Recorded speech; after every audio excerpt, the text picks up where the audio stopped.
Hey there, it's another beautiful day. Let's watch some stuff. Some people do stupid things. Don't do stupid things. You are about to hear my opinion. Do your own research. Well, you'd be right. Our buddy Blucifer is just the tip of the iceberg when it comes to weird art at the Denver airport. DIA is also home to the truly terrifying murals of Leo Tanguma. Like this one, called Children of the World Dream of Peace. Now I know you're thinking, James, there's a rainbow? There's a multicultural cast of children? What's to fear? Well, that mural's a two-parter, and that part is what the children dream of, a world of peace. This, on the other hand, is the reality. It features this horrifying figure of military power stabbing the Dove of Peace to death as he lays waste to the cities around him, leaving refugees to flee in his wake. Don't worry though, in the children's dream, they've killed him, and now they're beating his sword into a plowshare. But even this peacetime part of the mural has something unsettling about it. I mean, look at this kid in lederhosen wailing on this sword. Does that make you feel safe? So today we have some topic requests to cover. Thank you so much, Ben, for submitting these requests, and we're going to check them out. First up is the Denver airport and their creepy ass art. And it is creepy ass art, but it's all based on the perspective of the artiste. And who knows what the heck they were thinking, because there's some wild stuff going on in the Denver airport.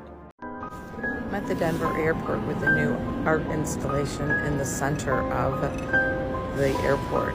We start off here with the world. At the South Pole there is a gate, and then around the world is sand. At the North Pole there's this pole that leads up to this arrow.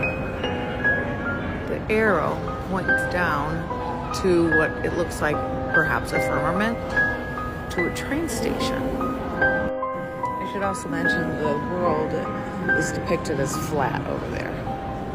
From the train station, from the arrow, we come down here. Perhaps a way to get in and out of the world as we know it. Again, surrounded by rocks and sand. Maybe this is where the lizard people live. It's weird. Okay, we have one more perspective of this particular art installation, and then I have a silly little theory. So, of course, my goofy ass was watching TikTok. I'm in the Denver International Airport. Apparently, it's supposed to be the flat Earth, as they say. And at the North Pole, it's supposed to be the quote-unquote gates. So the outside parts of whatever, the outer gates, past the Arctic wall. So they got this little arch, which is obviously supposed to be the dome with train tracks over here. That's supposed to represent you getting transported from our world all the way to whatever else is on the other side. It's quite interesting. So I lied. I don't have a silly little theory. I have multiples of them, and they're all awful, I'm sure. First of all, correct me if I'm wrong, which is very probably so, but wasn't Denver like one of the first places to legalize recreational use of marijuana? I don't know, just saying. But the whole teleporty part, I did not expect that. So maybe it's like somebody's like, I was teleported and this is what I saw, and they're like building and they're like, let's put it in the Denver airport. Why not? They got all kinds of crazy stuff in there. And then my next one is, remember how like modern art is it's a money laundering scheme, right? I don't really know how that would launder money for the Denver airport if they're paying money, unless they're paying money to a specific person who is doing something specific with the money. Yeah, maybe that one isn't any good. All right, y'all, since we're already talking about that woman at the Denver airport warning of something worse than 9/11, let's go underground, literally, because now that federal agencies have confirmed sleeper cells may already be inside the U.S., people are finally asking, what the hell is really under Denver International Airport? Let's break this down Southern Punk style. Now, the airport opened in 1995, 2 years late and $2 billion over budget. They built massive underground tunnels, then sealed them off. No one in the public gets straight answers. Some contractors have said there are 5 or more levels down there, with power hubs, water reserves, air systems, and maybe even rail lines connecting to military sites. Now, you tell me what commercial airport needs that. They don't. But you know what does? A continuance of government bunker in case of nuclear strike, civil unrest, or an inside attack. And then there's the murals. Not one, not two, a whole wall of them. One shows a soldier in a gas mask stabbing the dove of peace. Another has a crying children, cities on fire. There's even kids in coffins wrapped in different flags, including our own. Y'all, this isn't a travel theme. This is a coded message. And then there's Blucifer, a 32-foot demon-eyed horse that literally took the life of the man who sculpted it. And now it guards the front gate like a sentinel from hell. So let's connect this. A woman gives a terrifying warning at the Denver airport. And now, just days ago, NBC confirms Iran threatened sleeper cells. And now we've got rising tensions, military movement, and no vote from Congress. Coincidence or choreography? Now, I'm not saying I know exactly what's under Denver, but I am saying whatever it is, they sure spent a whole lot of money and secrets to keep that quiet. Ask yourselves, why? Hell, she just covered a lot of stuff. Yeah, I totally believe that there are deep underground military bases, and perhaps there is some sort of hub under the airport. I mean, what a great place to put it, because you see a lot of activity, right? Because that's where the airport is and that's where people are. So if there are more people and more activity, you're more likely to just kind of dismiss it. But maybe there is like alien stuff going on there, or maybe some military stuff, or maybe it is a nuclear bunker. I don't know. It's pretty cool though. Those murals are insane. I can't wrap my head around them. Why? Thank you so much for the suggestion, Ben. We've got 2 more suggestions to cover, and if you have a suggestion for a topic that you'd like to see on this channel, please let me know in the comments down below. And while you're there, do me a huge favor, hit that like button and consider subscribing. Yo, what'd she say? The Brighter Days memory erasure treatment to me, so I'm having trouble remembering the details. They're foggy because at the Brighter Days clinic they do the memory erasure, you know? What? The memory erasure. They erase my memories. It's a little... Request number 2 from Ben. MK Ultra. Celebrity glitches. What did she say? Now, did she actually glitch? Or is she putting on a show? Or is this a real Princess Bride situation where she says the quiet part out loud, but since she is who she is, you're gonna think she's putting on a show, but maybe she's trying to tell you something's going on, or maybe she wants you to think that there's something going on when there's really not? Yeah, something like that. And 12 in a row in their gym. They've only lost 1 game at home since February 9th, and that was to Golden State. But now they've beaten Golden State twice in this series, and we're all knotted up at 2 apiece. Welcome to Inside. Shaq's right there. Kenny's right there. What's up, man? Were you mugging over here? No, never heard Yes, you were. Heard I don't know what you were doing. I've been in love with you since 1989. I would never do that to you. Okay, thank you. Dude, Shaq was like, nobody's home. Just gone. What the heck happened? What do you think he was doing? Maybe he was like looking at himself in the monitor. Maybe he was reading the words that the guy was saying because there's the teleprompter all the time. Or maybe his brain was like, reboot. MK Ultra glitches in the industry. Okay. You went viral during the finals, in which you did not move. Still Warriors ball with 8 to shoot. We've got the American Express halftime report coming up. They're ready to go. Chauncey, Jalen, Michelle, and Paul. Talk about what happened here in the first half of game 2.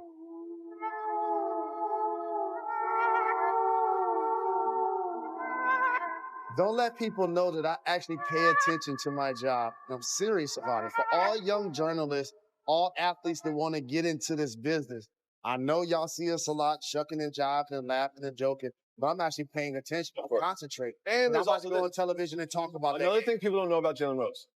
Great team. It looked like he had someone there like messing with a microphone to get him set up. And maybe he just didn't know that it was his time to do the things. Yeah, I know. I'm making a lot of excuses because I like to see what the reality could possibly be, although there is a possibility that the whole MK Ultra thing is the reality, and maybe that was added in later to make it look like he didn't just... Yeah, I wouldn't wish that on nobody. Address the camera, because right now there's a lot of people probably should stay out of my head.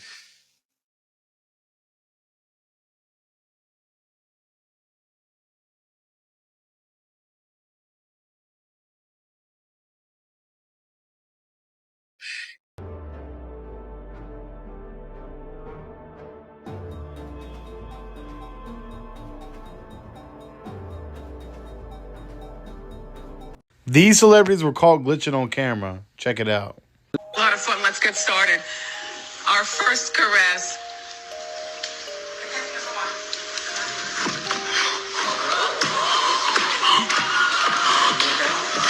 But it is going to bother you because you're human, and I was human. I am human still. But I was just referring to myself in the past. Not that I was not human.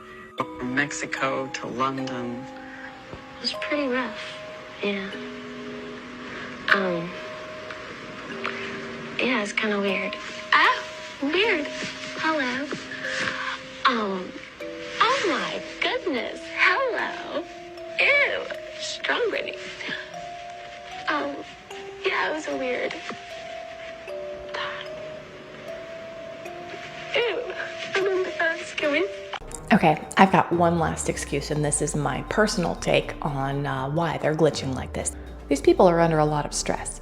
They have a name, a brand, a company, a corporation to represent, and it's a multi-million, if not billion-dollar entity, even if it's just themselves. So they have things that they have to say, and they have to make sure they do not say, or that, don't get brought up to shame themselves or the corporation. And perhaps when they're being asked a question, they're thinking, what am I supposed to say? What am I not supposed to say?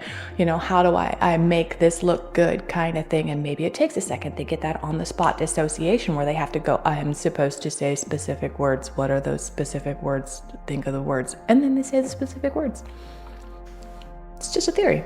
The CIA turned astral projection into a weapon. They called it the Gateway Process. A classified experiment to train consciousness to escape the body, using sound frequencies to synchronize the brain's hemispheres and push the mind beyond time and space. Subjects claimed they could remote view, enter altered dimensions, even make contact with an intelligence we still can't explain. But it didn't stop there. They started using it to build psychic weapons. One subject disappeared completely. Another made it through something they wouldn't name. All right, number 3 is astral projection. Thanks again, Ben. Now, I've talked about astral projection, and my personal take, I'm not 100% sold on it. I'm getting there. I'm starting to believe, okay, well, there are things that the mind can do that we don't know, we haven't unlocked, and some people can somehow, whether it's through scientific experimentation or illicit substances. There are things that they experience that can only be explained as astral projection or remote viewing or, out-of-body experiences. So I'm not 100% sold, probably for the simple fact that I've never personally experienced one that I know of, but I'm getting there. The moon isn't a rock, okay? Okay. The first time I ever went over to the moon, at that point, I'd only ever remote viewed on planet, like on Earth stuff. I never even thought of going off planet to remote view. But then this Pleiadian being came into my room and said, there's a meeting in 2 days' time, and I want to take you to this meeting. And I said, okay, I'm down. And I wasn't sure, are they going to physically abduct me and take me to the meeting? Am I going in my remote view body, my astral body? And I followed him with my astral body. I'm going off planet. All of a sudden, we're going towards the moon. And I'm like, oh, cool. It's a meeting on the moon. No. It was a meeting inside the moon. What? So literally, he keeps going, and then he's going in the moon. And I'm like, can I do this? Can we just travel right through a planet? What's going on?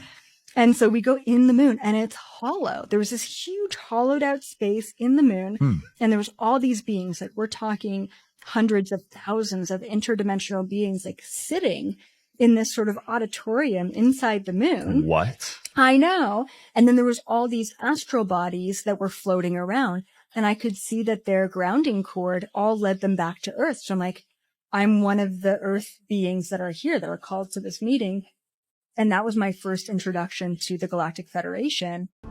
I've seen this lady before, and for some reason, I recall her saying that she was an alien, or like a hybrid of some kind, or was it that she was just like visited by them regularly, and that's how she became part of this Galactic Federation, astral projecting folks. But that's really cool. That's actually really cool. I love stories like that where they like intermingle a few of the craziest conspiracy theories, like the moon is hollow, it's a hub for the Galactic Federation to meet up and tinker with humans on Earth or something like that. But yeah, that's a cool story. If you astral project and go to a prison, you'll see this for yourself. Energy cannot escape cubes. Everything today is built in cubes to trap energy. The ancients knew this. This is why their rooms were never square. They had pointed roofs for energy to escape. Everything you see molds your mind in some formal way. Cubes and squares are the most limited shapes. By seeing cubes and squares all the time, this is subconsciously limiting our minds. The ancients built with beauty and sophistication because they understood what they see has an effect on their mind. They changed this to dull us down, to make things more simple, to make you more simple. Environment, it's all mental, it all has an effect on your mind. I think you can work this one out yourself. Now, I have been known to be a critic of this particular line of rationale probably because I just don't understand it so well. But I totally understand that everything is cubical. It didn't used to be, but then they were like, hey, people are doing too much with their brains. We need to dumb them down so that we can move in to this, business work-driven society. And then they put us in these little boxes. I can totally dig that. The 1984 Mars incident. According to declassified reports, the CIA used unorthodox techniques such as astral projection and remote viewing to explore the planet. The mission objective was to see what was happening on the planet 1 million years ago. The subject who traveled to Mars in its distant past saw shadowy, very tall and thin people wearing strange clothes and described structures that resembled pyramids and shelters from storms. The document describes an ancient civilization that was dying out. Some believe that astral projection is simply just lucid dreaming and all in your head. However, these documents from Project Stargate prove otherwise, allowing individuals to explore the physical world beyond their body, experiencing new realms of consciousness, exploring infinite dimensions, and even time travel. My favorite astral projection story, and it's probably the most famous, is the one that AJ did on Y-Files. And for some reason, my brain can't think of the name of the guy that did that. And I absolutely love that story and how people astral project to other planets and stuff like that and find people who are missing. They do out-of-body stuff. And whether it's a fluke or it's too many illicit things, I really don't know. I would love to be able to try to do something like that, but I don't know that I can slow my brain down enough. I mean, I chase squirrels, for crying out loud, and I'm all over the place. So and it takes a lot of energy to emit no energy when you have a brain like that. But one of these days, maybe I'll try doing some meditation or something like that, see if I can slow this down and maybe check in on my friends in the UK. I don't know. Thanks again, Ben, for these awesome topics. I really appreciate it. Alright guys, I can identify most animals out in the wild here in West Virginia. However, I found one that completely baffled me, and I guess it's the reason I installed a dash cam, just in case there might be something interesting I catch. I'm just driving along a rural road, kinda late at night, and I saw a creature that I thought I knew what it was, and then I doubted myself, and then I thought I knew what it was, but it was a different creature. Anyway, what I saw appeared to be a cat on the left side of the road. Looks like a cat, but it runs like a raccoon. And something's just not, and it did some kind of flip pounce on whatever the heck it happened to catch, and it just does not look like a cat anymore. But I know it's not a raccoon, and whatever it is, I'm thinking is not native to this area because I just, again, do not recognize it. So you guys tell me what the heck it was I just saw, because I'm confused. Raccoon. Oh no, it's a possum. Oh, it's got something. No, it's a cat. It's a cat with something in With its a mouth. possum. Back up. We Can you can't see see it? him. Yeah, I can't see him. It is a cat, and he has a rat. It looks like a cat that may have had some kind of back injury at one time, so now it walks funny. My dog has leg issues. She had a TPLO surgery on her left knee, and she's got right hip dysplasia, and her right kneecap is all out of place. So when she runs, she hunches her back, and she hops with her back legs. So it made me think of that. Maybe it had some kind of an injury and made it funny, or maybe it's some kind of crazy, forest creature that you should stay away from. Every time this comes up, I want to talk about it because I find this so interesting how so many people don't understand that you can't budget yourself out of poverty. Being poor is more expensive than being wealthy. Not just because of the by volume money you have to spend, the percentage of your income that you have to spend, but the things you buy are actually more expensive per product. And I was talking to a girlfriend I had some years ago, and she brought up the question. She's like, I just wish more people had financial education and they could, do better to learn how to budget themselves a little better. And maybe that would help. And I had to explain to her, I was like, when I made $15 an hour, my ex-wife, who I was married to at the time, this is going back 15, 16 years ago, she made $8 an hour working at the Meijer store in Michigan. And so with that money, we were down to sub $1 left over, paying all of our bills. We had no debt, but that is how tight we were budgeting. I would go to the store and we would go to buy toilet paper, and a 4-pack of toilet paper was almost $4. So let's just go ahead and pretend $1 per roll. Now, if I had been able to spend $20 on toilet paper, I could have gotten a 48-pack. I could have gotten that toilet paper that I still would have used, but had I been able to buy it in a larger quantity, I would have been able to get it for 40 cents a piece. So much of the things that poor people engage in are because they literally cannot afford the more expensive option. Another fantastic example, and if you've been with me for a long time, you've heard this. When that same time frame, we were having to go to the laundromat to wash our clothes. It would cost about $80 a month to go to the laundromat to wash clothes for 2 adults and a baby.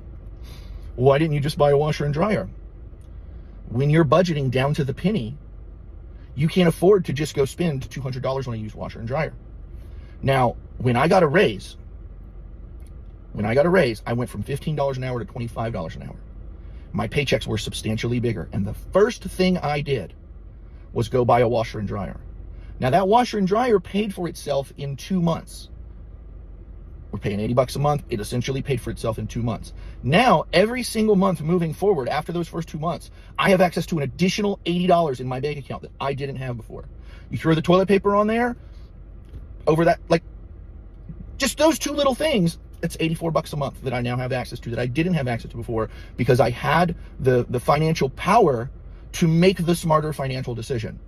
When you are poor, you do not have access to this power. And that's just 2 little baby examples. When you're poor, and you guys have made it this far, I want to know what other examples, these are my 2 favorites because they apply to me, but I want to know other examples that you've seen like this.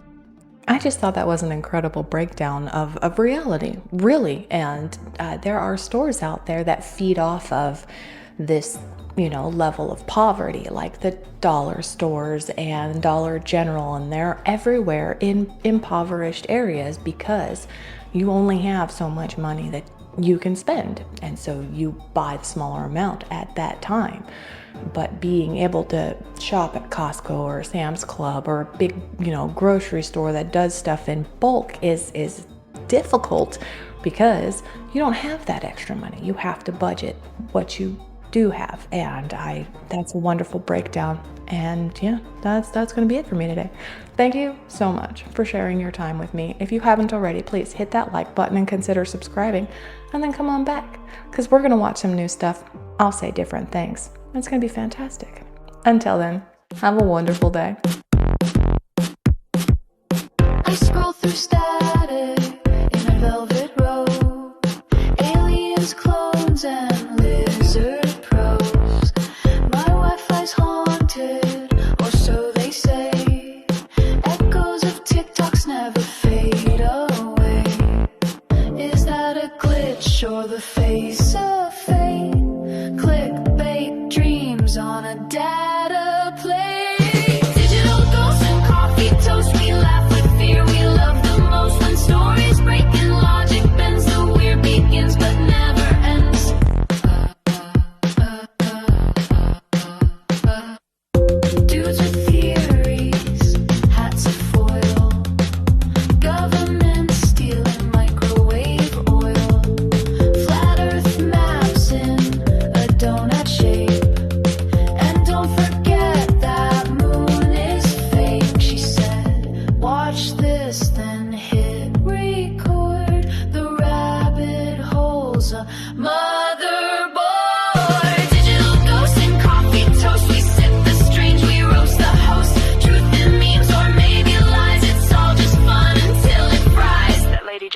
Ghost Pirate. No further questions.